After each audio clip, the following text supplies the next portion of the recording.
سلام كم يتوعلو زخبركم تخاتل تفنو إيري تي في نلو مقدام عصرت حد سنة نفرق معلتن فرعان استدالو زينا ومسنا روحيزنا لكم قريبنا لنا نمكس لكم بخبز عدم خالد محمد برهان بقندر تطخ فيلم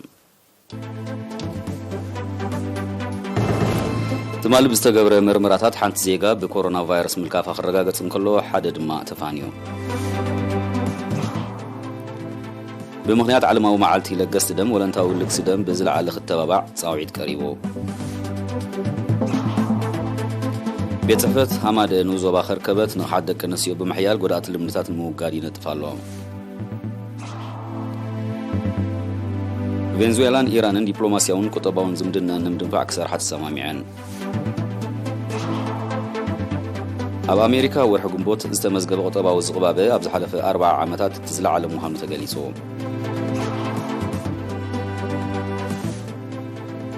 چاينان روسيان بشركنات زهامت او زراخبن دندل تمرقو نتقلقلتي كفوت كيرانو زرزر زينا حبريتا كاب مينستر تعنا تمالي اب ممرمري ماكلات زوبا ماكل بستقبره ناي لاباراتوري مرمراتات ادراشا عداق حمس زخونت بكورونا فيروس ملكفا ترقاقيتلو زخمزيلن كله كورونا فيروس ترخيبو اب هوسبيتال زوبا ماكل تعقيبو كنكن كبر لوصن حزيغا حاويو تفانيلون بز مسرت على قطرب كورونا فيروس تلخفو زيغاتات كسعلو 1969 بتحلهم 1961 حدن كابزياتهم حاويو مستفانو 103 بموت زتفليو حموش دما جنا بوسبيتال تعقيبهم كن زغبر لهم زلو يوم مينستر تعنا 10 سنه 2022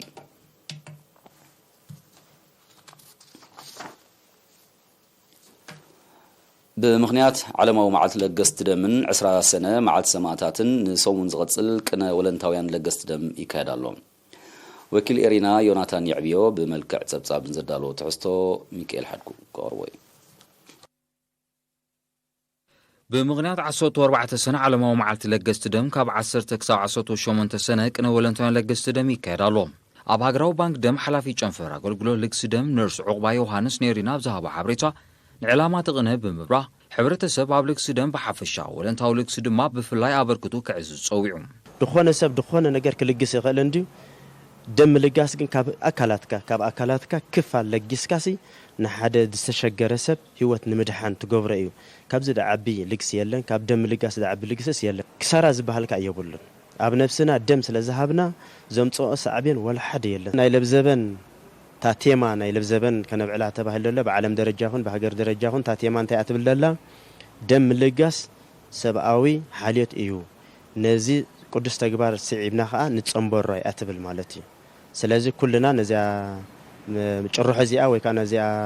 علامه زيا تيما زيا مركسنا كلنا نستسناي تغبار كنسعبو لوبوا يقرب نرس عقبا يصعبو بمغنيات قنن 10 سنه مع السماتاتن بولنتوم دم نزلغسو ابلات گجله بالي تليز ميراس بمسغان زتلغس دم اب دحنت هيوت سلازوعل تكالات منغستي هاغران محبرات سدرا بيتاتن والقسباتن بزل على كدفولو ازخاخيرو كابلومي علت 10 جميرنا سغاب علت 10 شمونت زخون زاكل دله غزي ببمعالتو تكالاتن ناي منغست سرحتنياتاتن بموداب نزي قنا لك سدم كنا كايدينا بمغنيات مع السماعات كاني زتتحز مدبالنا كاوخا قصلي تخستينا مالت ايتي ناي بحق حجي تنقحات تقدم لا غوسغوس كان دخبكبكا غلي نيرو حجي كن كوليجات علوا بعبيخا هاي سكولات بيت تمرتي عامت مول اخا خيدانا زخلا تكالات منغست كل توديبو نابكم كيترف وريدوسي نام محداراتنا بزتفلل عنفرات ناي منغسن وريد ناس ببمعلتن مسابنا ينسي بعلن حجج ودبالنا زلو هاجراو بانك دم هاجراو محبر ولنتاو لقست دم بموحد ابزي عامت زي اسات 10 كلتشح كرت دم ككب بزو صوتن زاغيد لعل 6 كرت كم تاكبه از دما كابتناي قداماي فرق عامت 2021 ب 98 ميتايت كم زعبي غليصوم حجب زدلنا بصحنا يزلنا 98 ميتاويت دم نكبالنا مالتي بفلاي كان زي 2022 مفارق كوين زل حجي اب عامت 10 شح نكب زغبانا لعل 6 شح اكبنا لنا جنا 6 ورخ اخله خلص لعل 6 شح تارجتناس بصحنا يالنا مالتي بخمز خصللنا خا نزل مصل لغوسغاس صعيبو كل سب كساتفلنا نلابو مالتي ابال هاجراو محبر ولنتوان لقست دمن سي ياسين عبد الله بوغنو ካብ ብዝትካ ደም ዘይትካ ህይወት ምድሓን ዝዓቢ ሰናይ ተግባር ስለዘየለ ዜጋታት ንቕሓቶም ኣበሪኾም ተሳትፎኦም ክዕዝዙ ተላብዩ ባንክ ደም ጽርሑ ክተርፍ ከም ዘይብሉ ካሕኪሕና ደይኮና ንሕና ክንጽውዕ ካሕኪሖም ደም ክንልግስ ዝብለና ከም ዝረአይ ዘሎ ኣንፈታት ከምኡ ዓይነት ክላቦ ጥራይ ይደሊ እዛ ሎ ማዕተኹም ካሕኪሕካ ትልግሳ ናብዛ ባንክ ደም ጽባሕ ንጎ ንዓኻ ስለ ዝኾነት እያ ንዓኻ ስለ ዝኾነኻ መን ንዓኻ ኣነ ዝኾነ ኣብዛ ጥዕምታ ሃገር ዘለና ኣብዛ ውድብታ ሃገር ዘለና ኣብዛና ፍቕራዊ ሕድሕዳዊ ዘለዋ ሃገር ደም ልጋስ ንዓይ ንዓኻ ስለ ዝኾነ ኣፈላላይ ዘይብሉ ሎም ተለጊስናያ ጽባሕ ንጎ ንዓኻ እያ ወለንታውን ለገስቲ ደም ዝወስድዎ ተበግሶ ውፅኢት ክካየድ ፀንሐ ጎስጓሳት ምዃኑ ጠቂሶም ንዝበለፀ ውፅኢት እቲ ጎስጓሳት ብሰፍሒ መልክዑ ክቕፅል ብምዝኻር መደባት ሃገራዊ ባንክ ደምን ሃገራዊ ማሕበር ወለንታውን ለገስቲ ደምን ምዕዋት ከም ዝፅዕቱ ቃል ኣትዮም ዕላማ ናይ ሎም ዓንቲ መምፅኢና ምክንያት ብምክንያት 20 ሰነ ደም ንምልጋስ እዩ ማለት እዩ እዚ ሓሳብ እዚ ምስ መፀ ድማ እቶም ኣባላት ብሓጎስ እዮም ተቐቢሎም ምክንያቱ ረብሓ ናይ ደም ምልጋስ ይርዳእካ ብዓብዩ ድማ ንዝኽሪ ሰማዕታትና ንህቦ ስለ ዘለና ነዚ ክቡር ናይ ሰማዕታት መዓልቲ ኣዝዩ ዝሕጉስ እዩ ማለት እዩ ካልእ እቲ ዝልገስ ደም ሓራስ ክትሓርስ ከላ ደም ዝፈስስ ሓደጋ ንዘጋጥም ህይወት ንምድሓን ስለ ዝኾነ ኣዝዩ ባህታ ዝፈጥር እዩ ማለት እዩ እንቐጻሊ ድማ ኣብ ነፍሲ ወከፍ 3 ወርሒ ደም ንምልጋስ ካብ ሎሚ ቃልና ኣቱ ኮሚሽን ባህልን ስፖርትን ጽቡቕ ተበግሶ ገይራላ እተን ካልኦት ትካላት ድማ ነዝናትና ኣብነት ወሲዶም ከም ዝናትና እንድሕር ገይሮም ብደም ተሐልፍ ህይወት ኣይክተልወና ነው ማለት እዩ ደም ልጋስ ነቶም ጽጉማት ንምሕጋዝ ማለት እዩ እዚ ኤርትራዊ ባህል ዝጸንሐ ብምልጋስ ነኻ ሓብነት ይስማዕና ደስታ ነተሰማዕና ኢና ንግዘለና ብጉጅለና 14 ሰነ ዓለማዊ መዓልቲ ለገስቲ ደም ብደረጃ ሃገር ንመበል 17 ግዜ ብደረጃ ዓለም ድማ ንመበል 18 ግዜ ተዘኪራ ክትውዕል እያ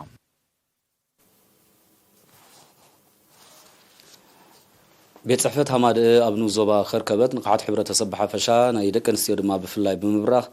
ጎዳእቲ ልምድታት ንምውጋድ ብዕቱብ ክስራሕ ፀዊዑ ነቲ ጥዕናውን ምዕባለኣውን ሳዕቢናት ዘለዎም ልምድታት ምውጋድ ንሓደ ኣካል ጥራይ ዝግደፍ ከም ዘይኮነ ዝሓበረት ሓላፊት ሃማድ ኣብቱኑ ዞባ ወይዘሮ ፋጥና ኣቡበከር ኩሎም ኣካላት ብውህደት ክሰርሑ ኣብ ኣማላይት ኣብ ዝተኻየደ ኣስተምህሮ ኣዘኻኺራ ጎዳእቲ ልምድታት ኣብ ግዳያት ዝኸትልዎ ማሕበራዊ ኣካላውን ኣእምራውን ሃስያ ቀሊል ከም ዘይኮነ ብምጥቃስ ንምውጋዶም ንቑሕ ተሳትፎ ሕብረተሰብ ወሳኒ ከም ዝኾነ ድማ ኣስሚራትሎም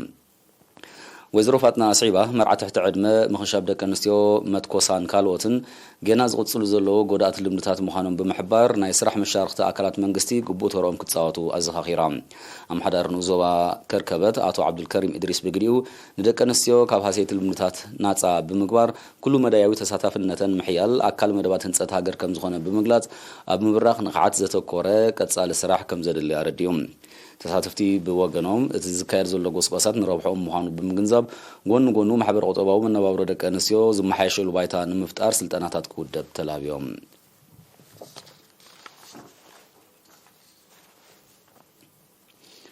ኣብያተ ትምህርቲ ዓመታዊ ዝውድቦ ስፖርታውን ባህላውን ቅደ ተማሃሮ ነፀብራቕ ናይቲ ኣብ ኣብያተ ትምህርቲ ዝካየድ ንጥፈታትስ ብቕዓት ተማሃሮን ብምዃኑ ብዝለዓለ ኣወዳድባን ሱታፌን ክድፍኣሉ ከም ዝግባእ ተገሊጹ ሓላፊ ቤት ጽሕፈት ሚኒስትር ትምህርቲ ኣብ ንዑስ ዞባ ሃይኮታ መምህር ዓብዱልቃድር ዓብደላ ብደረጃ ንዑስ ዞባ ብዝተኻየደ ቅነ ተማሃሮ ኣብ ዘስምዖ ቃል እቲ ትምህርታዊ ስፖርታዊ ጥበባውን ባህላውን መሰናዶታት ዝቐርበሉን ተማሃሮ ዓቕምታቶምን ምዕባለታቶምን ዘንጸባርቑሉን መድረኽ ብኣወዳድባን ትሕዝቶን ክሕይል ኣዘኻኺሩ ኣካይዲ ስራሕ ምምሕዳር ንዑስ ዞባ ሃይኮታ ኣቶ ኣረጋይ መብራህቱ ብወገኑ ተማሃሮ ኣብ ኣብያተ ትምህርቶም ዝቐስምዎ ፍልጠት ዘንጸባርቑሉን ክብርታት ሕብረተሰቦም ዘስርጹሉን ባይታ ንምፍጣር ዝሕግዝ ባይታ ከም ዝኾነ ብምሕባር ኣብቲ መደብ ዝሳተፉ ኣካላት ኣበርክቶኦም ክዕዝዙ ተላብዮም ኣብቲ ቅነ ኣብያተ ትምህርቲ ስውዕ ዓሊ ሰይድ ካምቦንን ኣስሙድን ካብ ሃይኮታ ቤረግ ካብ ሓሸንኪት ሻሾት ካብ ሃደምደመ ከምኡን ሊባንያይን ኣለውን ዝተዋጹ ኣስታት 300 ተማሃሮን 56 መምህራንን ከም ዝተሳተፉ ኣካየት ናይቲ መደብ ሓቢሮም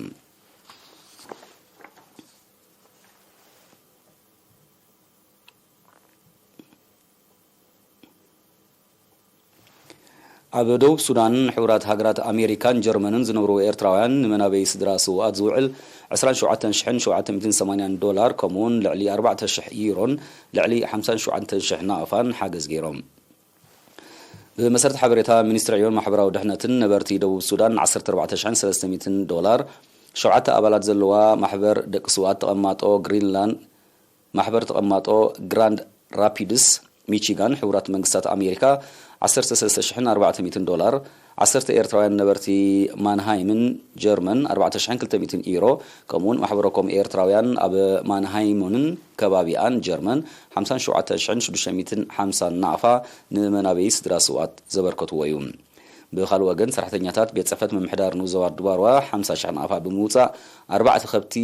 ካልእ ሃለኽትን ብምዕዳግ ንኣባላት ሓይልታት ምክልኻል ኤርትራ ወፊዮም ኣብቲ ናይ ምርኽኻብ ስነ ስርዓት ኣመሓዳሪ ንዞባ ድባርዋ ኣቶ ፍሮ ወንጌል ተክለ ሃይማኖት ኣብ ዘስምዖ ቃል እቲ ወፈያ ኣብ መኸተ ንዘለዉ ኣባላት ሓይልታት ምክልኻል ንምትብባዕ ዝተወስደ ተበግሶ ምዃኑ ገሊጹ ዝኸበርኩም ተዓዘብትና ዝስዕብ ኣህጉራዊ ዜናታት እዩ ምክትታልኩም ክትቀጽሉ ደጊምና ብኽብሪ ንዕድም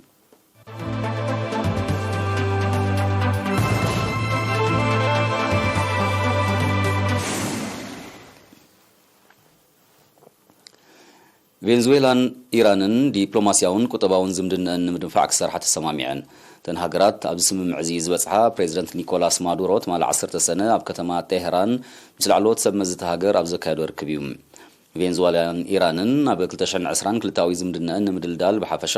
ኣብ ጽላት ነዳዲ ዝጸንሕን ምትሕግጋዝ ድማ ብቐንዱ ንምዕዛዝ ምስ ስምምዕን ዝዝከር እዩ ካብ 7 ሰነ ኣብ ዝተፈላለዩ ሃገራት ኤስያ ማእከላዊ ምብራቕን ኣፍሪቃን ዑደት ዝፍጽም ዘሎ ፕሬዚደንት ማዱሮ ድሮ ኣብ መሻርክቲ ሃገሩ ዝኾና ኣልጄርያን ቱርክን ብምብጻሕ ኣብ ምዕዛዝ ዝምድናታት ዘተኮረ ስምምዓት ምኽታሙ ተጋዊሖም መንግስቲ ቬንዙዌላ እገዳታትን መሕንቆታትን ኣሜሪካ ንዝፈጥሮ ሕፅረት መሰረታዊ ጠለባትን መድሃኒትን ንምፍኻስ ምስ ዝተፈላለዩ ሃገራት ዘለዎ ዝምድና ንምድልዳል ክሰርሕ ምጽንሑ ዝፍለጥ እዩ ብዘይካዚ ቬንዙዌላ ምስ ቱርኪ ዘለዋ ንግዳውን ዲፕሎማስያውን ዝምድናታት ካብ 2018 እናደልደለ ምምጽኡ ዝተቐሱ ጸብጻባት ቱርኪ መግብን መነጻጽህን ዝርከቦ መሰረታዊ ጠለባት ህይወት ናብታ ደቡብ ኣሜሪካዊት ሃገር ክትለኽን ከላ ወርቂ ድማ ክትሽምጥ ምጽናሓ ዝፍለጥ እዩ ፕሬዚደንት ማዱሮ ድሕርዚ ናይ ኢራን ዑደቱ ናብ ካልኦት መሻርክቲ ሃገራት ከም ዝበጽሕ እዩ መንግስቲ ቬንዙዌላ ኣፍሊጡ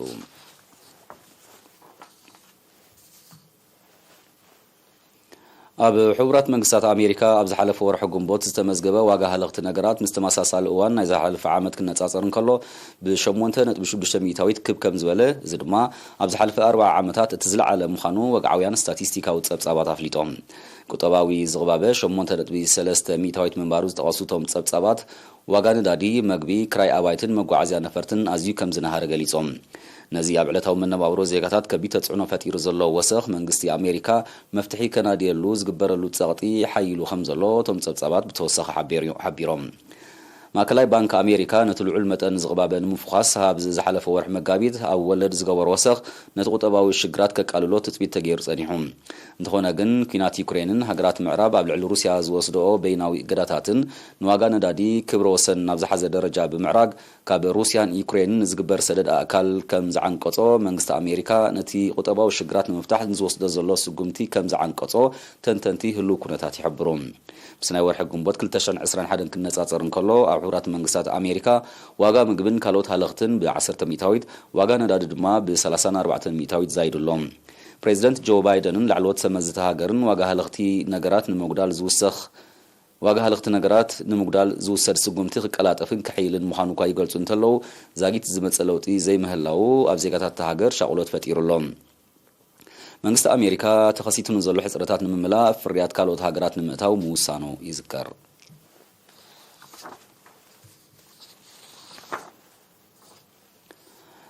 ንቻይናን ሩስያን ዘራኸብ ሓድሽ ድንድል ብ10 ሰነ ብወግዕ ተመሪቑ እንተገልገልቲ ክፉት ከም ዝኾነ ተሓቢሩ እዚ ንፈለገ ኣሙር ዝስንጥቕ ድንድል ካብ ናብን ቻይናን ሩስያን ንዝካየድ ንግዳዊ ንጥፈታት ክብ ብምባል ኩሉ መድያዊ ዝምድነአን ናብ ምዕማቕ ልዑል እጃም ከም ዝህልዎ ሰብ መዚ ክልቲአን ሃገራት ሓቢሮም ሚኒስተር መጓዓዝያ ሩስያ ቪታሊ ሳቬልየቭ ኣብቲ ኣጋጣሚ ኣብ ዘስምዖ መደረ እቲ ድንድል ንዓመታዊ ንግዳዊ ምንቅስቓስ ክብ ከም ዘብሎ ኣረዲዮም እቲ ድንድል ፍርያት ቻይና ናብ ምዕራባዊ ሩስያ ንኽበጽሕ ንዝነበረ ራሕቂ ብ1500 ኪሎ ሜትር ከም ዘሕጽሮ ይተሓቢሩ እዚ መስርሕ ህንጸቱ ኣብ 2016 ተጀሚሩ ኣብ 2020 ዝተዛዘመ ድንድል ብሰንኪ ለበዳ ኮቪድ-19 ንምቁጽጻሩ ዝተወስደ ናይ ምንቅስቓስ እገዳታትን ዛጊት ኣብ ኣገልግሎት ከይወዓለ ምጽንሑ ጸብጻባት ይገልጹ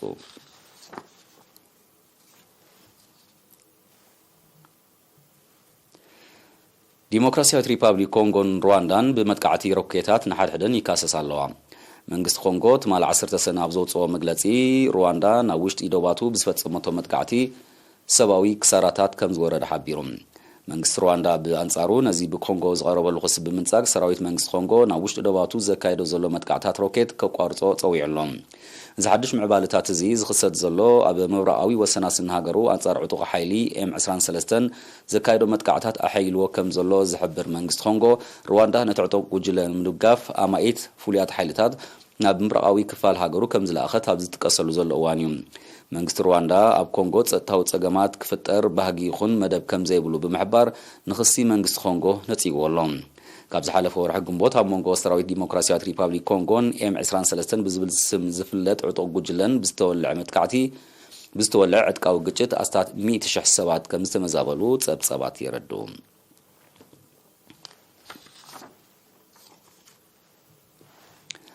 ሃገራት ምዕራብ ካብ ጽገተኛነት ነዳድን ጋዝን ሩስያ ሙሉእ ብምሉእ ክገላገላ ቀሊል ከም ዘይኮነ ፕሬዚደንት ቭላድሚር ፑቲን ሓቢሮም ተን ሃገራት ንሩስያ ዝሃስያ መሲልወን ዝወስዶ ዘለዋ እታው ነዳድን ጋዝን ናይ ምሕሳም ስጉምቲ ኣብ ልዕሊአን ከቢድ ኣሉታዊ ጽልዋ ክገብር ጀሚሩ ከም ዘሎ ፕሬዚደንት ፑቲን ብ9 ሰነ ኣብ ዝሃቦ መግለጺ ኣረድዮም ሃገራት ምዕራብ እታው ነዳድን ባህርያዊ ጋዝን ሩስያ ንምቁራጽ ተደጋጋሚ ኣኼባታት ከካይዳ ከም ዝጸንሓ እንተኾነ ግን ኣብ ሓበራዊ ስምምዕ ክበጽሓ ከም ዘይከኣላ ጸብጻባት ይረዱ ሩስያ ቀንዲ ምንጭ እታው ነዳድን ጋዝን ናይተን ሃገራት ከም ዝኾነ ዝተቐሱቶም ጸብጻባት ነቲ እታው ሙሉእ ብምሉእ ምስ ዘቋርጾ ኣጋጢሞን ዘሎ ሕጽረታት ንሱ ዝፈጥሮ ቅልውላውን መሊሱ ክገድድ ከም ዝኽእል ይእምቱ ኣብ ሃገራት ኤውሮፓን ኣሜሪካን ዝረአ ዘሎ ሕጽረት መሰረታውያን ጠለባት ህይወትን ናህሪ ዋጋታትን ሳዕቤን ናይቲ ኣብ ልዕሊ ሩስያ ዝግበር ዘሎ ሸርሒ ምዃኑ ይግለጽ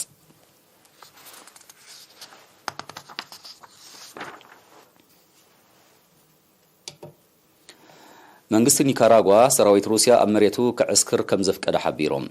ሰራዊት ሩስያ ንሰራዊት ኒካራጓ ኣብ ምስልጣን ሕጊ ኣብ ምኽባር ከምኡውን ሓደጋታት ኣብ ምግታእ ክነጥፍ ምዃኑ ፕሬዚደንት ዳንኤል ኦርቴጋ ገሊጹ እቲ መደብ ኣብ መንጎ ሃገራት ዝግበር ልሙድ ንጥፈታት ምዃኑ ዝገለጸ ሚኒስትር ጉዳያት ወጻኢ ሩስያ ንኻልኦት ሃገራት በኣሉታ ከም ዘይጸሉ ኣፍሊጡሎ እቲ ውጥን ዝምድና ሩስያን ኒካራጓን ኣብ ምምዕባል ወታዊ ተራ ከም ዝህልዎ ሰብ መዚ ክልቲአን ሃገራት ገሊጾም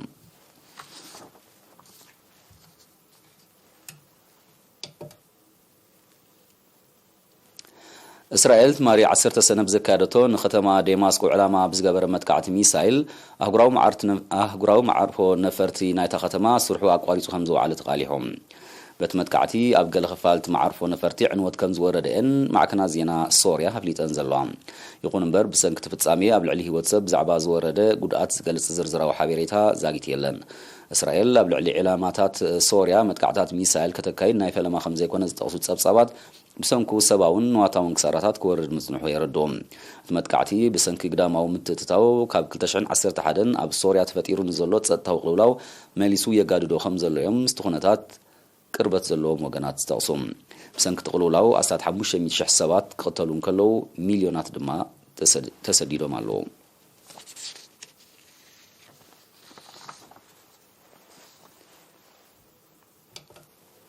ኣብ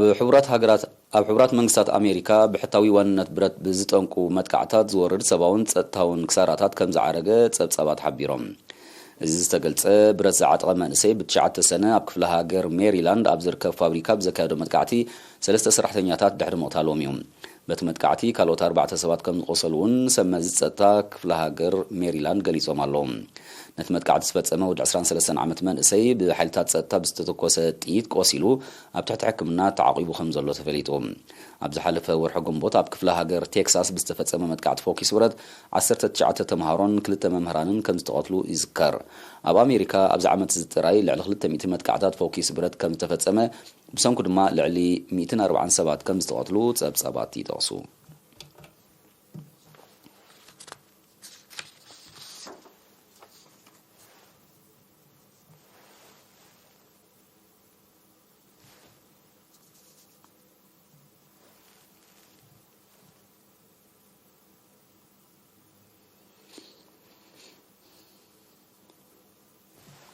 ንሰዓት ዝተዳለወ ዜናዊ መሰናዶ ንምዝዛም ቀንዲ ነጥብታቱ ክደግመልኩም ትማሊ ብዝተገብረ ምርመራታት ሓንቲ ዜጋ ብኮሮና ቫይረስ ምልካፋ ክረጋገጽ እንከሎ ሓደ ድማ ሓዊ ተፋንዩ ብምኽንያት ዓለማዊ መዓልቲ ለገስቲ ደም ወለንታዊ ልግሲ ደም ዝለዓለ ክትተባባዕ ጻውዒት ቀሪቡ ቤት ጽሕፈት ሃማደ ኣብ ንኡ ዞባ ኸርከበት ንቕሓት ደቂ ኣንስትዮ ብምሕያል ጎዳእቲ ልምድታት ንምውጋድ ይነጥፍ ኣሎ። ቬንዙዌላን ኢራንን ዲፕሎማስያውን ቁጠባውን ዝምድንአን ንምድንፋዕ ክሰርሓ ተሰማሚዐን። ኣብ ኣሜሪካ ብወርሒ ግንቦት ብዝተመዝገበ ቁጠባዊ ዝቕባበ ኣብ ዝሓለፈ 40 ዓመታት ዝለዓለ ምዃኑ ተገሊጹ። ቻይናን ሩስያን ብሽርክነት ዝሃነጾ ዘራኸበን ድንድል ተመሪቑ እንተገልገልቲ ክፉት ኮይኑ። ዝኽበርኩም ተኸታተልትና ዜና በዝተፈጺሙ ድሓኑ ዓሎ